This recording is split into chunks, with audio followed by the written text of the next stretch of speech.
Hi, I'm Tran Bowie. I don't know about you, but I've been making some extra trips to the fridge and the pantry lately. So who else is overeating during this quarantine? Joining me now is Kwavi, lifestyle coach, and someone who is going to help us get back on track. Yes. All right. So why do you think we are turning to food, Kwavi? Well, most of us are turning to food to escape from how we're feeling with regards to COVID-19. That's in a nutshell, that's what it really is. And for me, I feel like it's more out of boredom than actually being hungry. So I think that relationship with food and knowing our relationship with food seems to be so important. Oh, yes, very much so. And our relationship with food borders on, you can categorize it into four different areas. You're either eating because you're fueling your body, which is fuel eating. You're either eating for joy, which I refer to as joy eating. You could be fog eating, which is when you mindlessly eat. You might be watching a basketball game and then the pack of chips finishes and you don't know, you didn't realize it. Or you could be storm eating, where you know you shouldn't be eating it, you're eating it anyway, and it's almost as if you're like emotionally, like it's either you're in a rage or lonely or bored and you're just eating it anyway.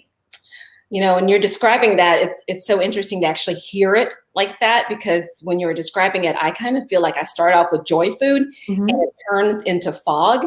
And you're right, sometimes it does turn into storm where you're just trying to finish it off. So Right. what do we need to do to get started so we don't eat too much? One of the first things you want to ask yourself anytime you eat is, am I physically hungry? Like, why are you eating? Are you really hungry? And that's a question we should always ask ourselves before we put anything into our mouths. Yeah, you almost need a post-it note, like, are you really that hungry?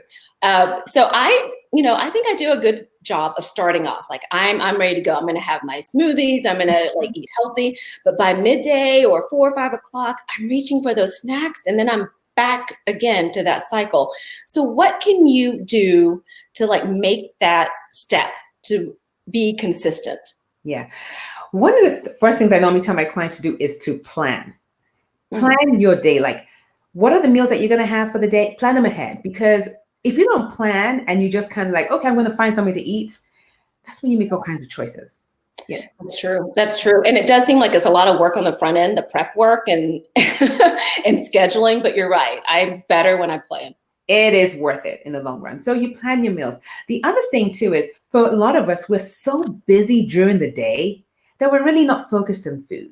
So if you find yourself trying to get something maybe around 7 or 8 when you've already eaten, more than likely it's boredom. Yes, guilty as charged.